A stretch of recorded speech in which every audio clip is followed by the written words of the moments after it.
शमशान घाट से सुहाना पागलों की तरह भागकर लॉज के गेट तक पहुंच गई थी। वो काकी के उस भयानक रूप के बारे में सोचकर अंदर ही अंदर सहम गई थी, लेकिन अगले ही पल उसकी आंखों से आंसू भी बहने लगे। उसके अंदर डर की जगह अब दर्द और धोखे ने ले ली थी।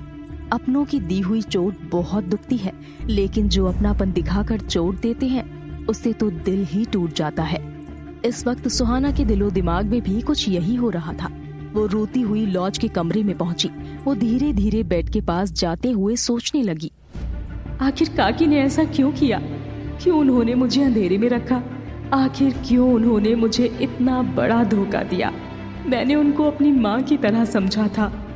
यही सब सोचते सोचते सुहाना बेड पर बैठकर रोने लगी। कुछ देर जी भर के रोने के बाद सुहाना खुद को संभालते हुए खड़ी हुई। वो अपने आंसू पोंछते हुए खिड़की की तरफ कदम बढ़ाने लगी। बाहर बारिश अब भी जबरदस्त हो रही थी। उसने खुद से कहा, चाहे वो डायन ही क्यों ना हो, मैं उनसे पूछ कर ही रहूंगी, आखिर उनका इरादा क्या है। इतना कहकर सुहाना कमरे में काकी का इंतजार करने लगी। काफी वक्त बीत चुका था, लेकिन काकी अभी तक नहीं आई थी। सुहाना उनका इंतजार करते करते खिड़की के पास रखी चेयर पर सो गई। ये अगले दिन की बात है। सुबह के करीब 9 बज रहे थे। बाहर बारिश थम चुकी थी और सूरज ने आसमान पर कब्जा कर लिया था।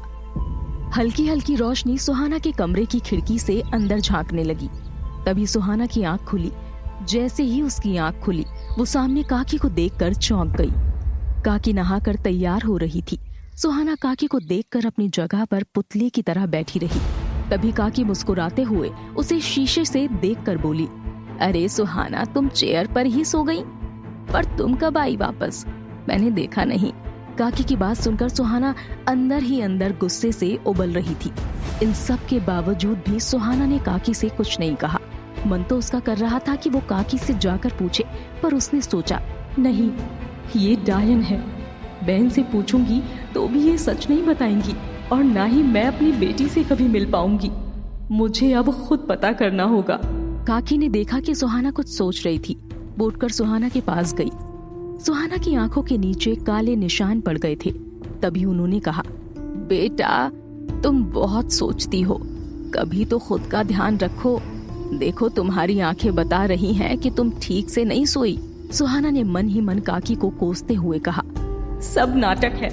ये बस मेरे सामने अच्छा बनकर मुझसे कुछ हासिल करना चाहती हैं, लेकिन मैं ऐसा हरगिज नहीं होने दूंगी। आखिर काकी क्या चाहती हैं? काकी ने सुहाना की चुप्पी तोड़ते हुए कहा, तुम जल्दी से तैयार हो जाओ, हम बाजार तक चलेंगे, मुझे कुछ सामान लेना है। इस पर सुहाना ने रूखी आवाज में कहा, मैं नहीं आ पाऊंगी। सुहाना का जवाब सुनकर काकी चौंक गई। उन्हें कुछ समझ नहीं आया। सुहाना ने मन ही मन खुद को समझाया, नहीं सुहाना, तुम्हें अपने गुस्से पर काबू रखना होगा। तुम्हें काकी का भरोसा बनाए रखना होगा, ताकि तुम पता कर सको उनके असली मकसद के बारे में। काकी ने सुहाना को झंझोड़ते हुए पूछा, सुहाना, तुम ठीक तो हो ना? कहीं खोई खोई सी लग रही हो। फिर से कोई बुरा सपना देखा क्या? सुहाना ने नॉर्मल होकर जवाब दिया, हाँ काकी, मैं ठीक हूँ।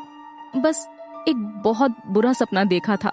ऐसा लग रहा था वो सपना नहीं, सच है। ये सुनकर काकी ने सुहाना के सर पर हाथ रखते हुए कहा, सब ठीक हो जाएगा सुहाना, वो बस एक सपना ही था। तुम यहीं पर आराम करो, मैं बाजार होकर आती हूँ। इतना कहकर काकी तुरंत कमरे से बाहर निकल गई। इसके बाद सुहाना ने तुरंत खिड़की से झांक कर देखा, लेकिन उसे काकी कहीं भी नहीं दिखी, मानो जैसे वो हवा में कहीं गायब ही हो गई हो। कुछ देर बाद सुहाना नहाकर अपने कमरे से बाहर निकली। उसने खुद से कहा, मुझे सबसे पहले किशोर से मिलना होगा। एक वही है जिसने काकी को उस रात देखा था। इतना कहकर सुहाना तुरंत लॉज से बाहर निकल गई। रास्ते में सुहाना किशोर के बारे में ही सोचते हुए जा रही थी। तभी उसे किसी ने पीछे से पुकारा, दीदी, अरे ओ दीदी।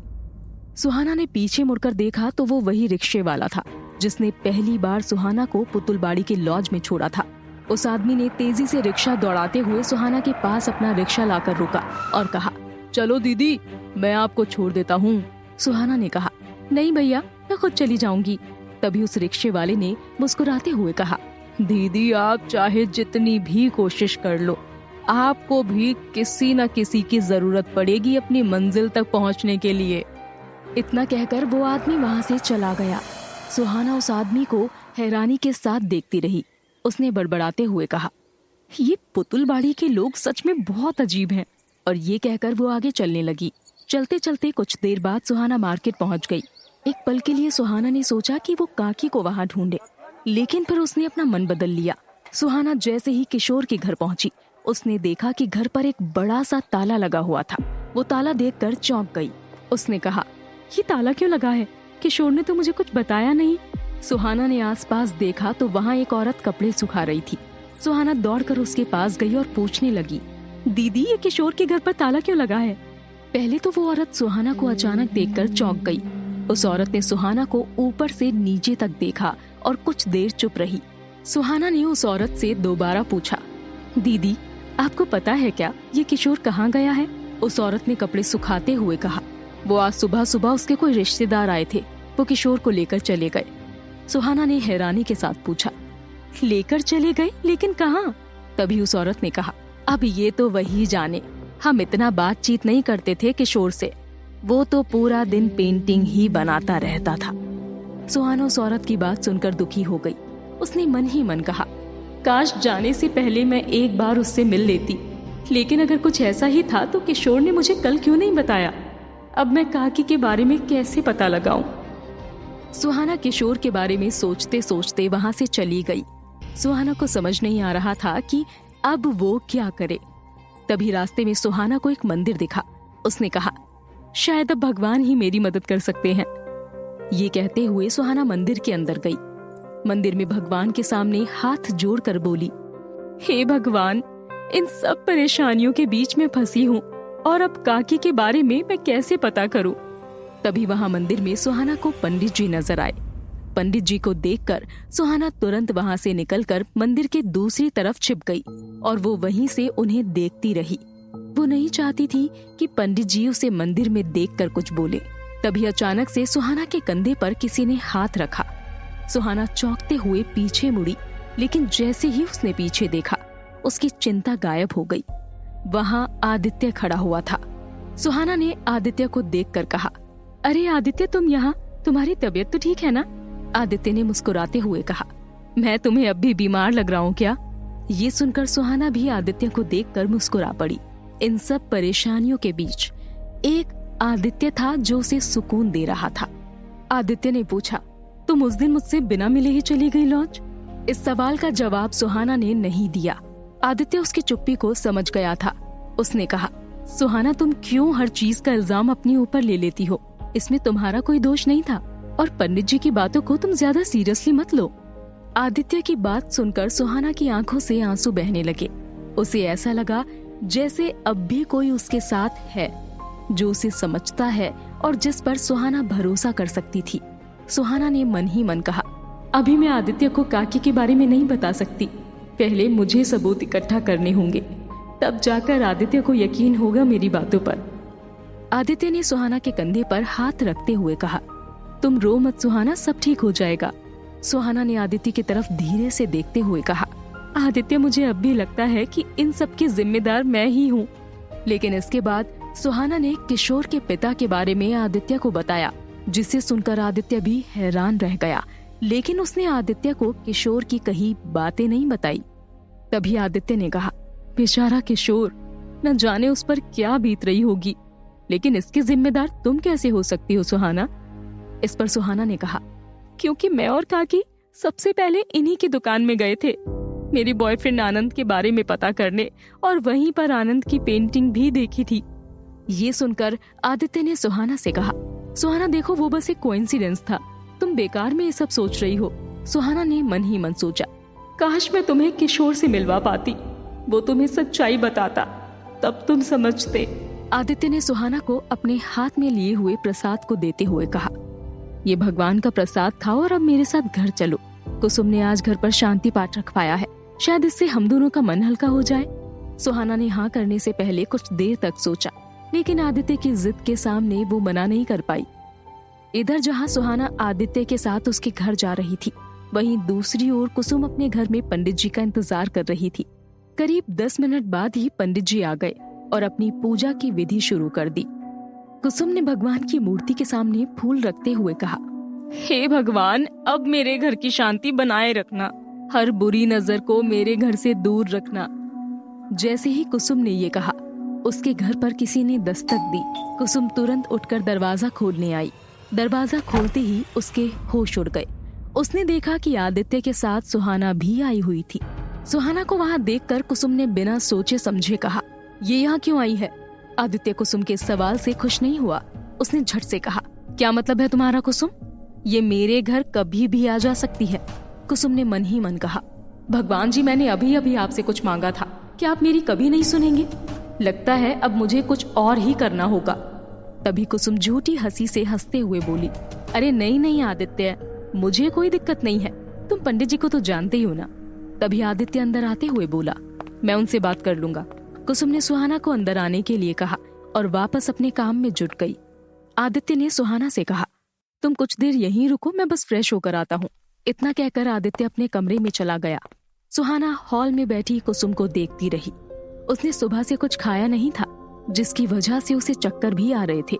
सुहाना ने कुसुम से कहा, कुसुम तुम्हें कोई मदद चाहिए, मैं कर दूं? इस पर कुसुम ने तुरंत कहा, नहीं तुम हाथ मत लगाओ। सुहाना को कुसुम की बात सुनकर बुरा लगा। कुसुम ने तुरंत अपनी बात को संभालते हुए कहा, सुहाना, मेरा मतलब ये था कि अगर पंडित जी को पता चला तो वो गुस्सा करेंगे। ये सुनकर सुहाना ने कहा, कोई बात नहीं कुसुम, मैं समझ सकती हूँ। इतना कहकर सुहाना हॉल से आदित्य के पिता के कमरे की तरफ गई। कमरे के चारों तरफ अंधेरा पसरा हुआ था। सुहाना ने कमरे की खिड़की खोल दी। रोशनी कमरे में पड़ते ही सुहाना ने देखा कि पूरे कमरे में धूल जमा हो गई थी। सुहाना ने कमरे के चारों तरफ देखा और मन ही मन सोचने लगी, आदित्य को अपने पिता की याद आती होगी। मरने से पहले उन्होंने किसी औरत का नाम लिया था जो हवेली के बारे में बताएगी। उसके बारे में आदित्य के पिता को कुछ पता होगा। इतना कहकर सुहाना कमरे में छानबीन करने लगी। तभी सुहाना की नजर अलमारी के पीछे पड़ी। सुहाना ने पास जाकर देखा तो वहाँ कुछ पुरानी पेंटिंग्स थी। इधर हॉल में पंडित जी अपना काम कर रहे थे कि तभी अचानक उनको आदित्य के पिता के कमरे से कुछ आवाज आई और उन्होंने कुसुम से पूछा, ये शोर कैसा है? इससे पहले कुसुम कुछ बोलती, आदित्य अपने कमरे से निकल के बाहर आया। उसने कहा, शायद सुहाना है वहाँ। सुहाना का नाम सुनकर पंडित जी बौखला गए। उन्होंने आदित्य से कहा, आदित्य, तुमने उस औरत को घर में घुसने कैसे दिया, इतना सब होने के बाद भी? तभी आदित्य पंडित जी की बात काटते हुए बोला, पंडित जी बस, मैं सुहाना के बारे में कुछ नहीं सुनना चाहता। आपकी राय आप अपने पास ही रखिए। इतना कहकर आदित्य अपने पिता के कमरे की तरफ चला गया। कुसुम ने आदित्य को रोकने की कोशिश की, लेकिन पंडित जी ने रोकते हुए कहा, रहने दो कुसुम, अभी आदित्य को समझाना बेकार है, पूजा के बाद मैं उससे बात करता हूँ। इधर सुहाना कमरे में पेंटिंग को देख रही थी। वो सारी पेंटिंग एक से बढ़कर एक थी। उन पेंटिंग्स को देखकर सुहाना उनमें खो सी गई थी। तभी उसे पीछे से एक आवाज आई, आखिर तुम्हें ये मिल गई। सुहाना ने पीछे मुड़कर देखा तो वहां आदित्य मुस्कुराते हुए खड़ा था। सुहाना ने हैरानी के साथ कहा, नहीं, ये सच नहीं है, तुमने ये सारी पेंटिंग्स बनाई हैं? आदित्य ने मुस्कुराते हुए कहा, हाँ मैंने ही बनाई हैं, उसमें मेरा नाम लिखा तो है। सुहाना ने मुस्कुराते हुए कहा, नाम तो देखा मैंने, लेकिन मुझे यकीन नहीं हो रहा। वैसे ये इतनी खूबसूरत पेंटिंग्स यहाँ अलमारी के पीछे क्यों पड़ी हैं? आदित्य ने कहा, ये सारी पुरानी पेंटिंग्स हैं सुहाना, और कुसुम को मेरे पेंटर वाले काम नहीं पसंद, इसीलिए मैंने छोड़ दिया। सुहाना ने चौंकते हुए कहा, मतलब तुम एक पेंटर थे, लेकिन तुम्हें पेंटिंग्स बंद नहीं करनी चाहिए थी। तुम कितनी सुंदर पेंटिंग बनाते हो आदित्य। आदित्य सुहाना की बात सुनकर खुश हो गया था। एक कलाकार को बस यही तो चाहिए होता है, एक या दो शब्दों की तारीफ, वही उसकी असली कमाई होती है। आदित्य भी खुश होकर सुहाना को और भी पेंटिंग्स दिखाने लगा। तभी आदित्य ने अलमारी के अंदर से एक पेंटिंग निकाली। उसने सुहाना को दिखाते हुए कहा, ये पेंटिंग मेरे पापा को बहुत अच्छी लगती थी, ये मैंने काफी सालों पहले बनाया था। पापा इस पेंटिंग को देखकर कुछ बोलते नहीं थे, लेकिन उनके चेहरे पर मुस्कान छा जाती थी। जैसे ही सुहाना ने वो पेंटिंग देखी, सुहाना के होश उड़ गए। उसे अपनी आंखों पर यकीन नहीं हो रहा था। सुहाना ने घबराते हुए आदित्य से कहा, इस पेंटिंग को मैंने अपने एक सपने में देखा था। आखिर क्या बना हुआ था उस पेंटिंग में और किस सपने के बारे में सुहाना बात कर रही थी, क्या सुहाना आदित्य को काकी के राज के बारे में बता पाएगी? जानने के लिए सुनते रहिए वियोना, केवल पॉकेट एफएम पर।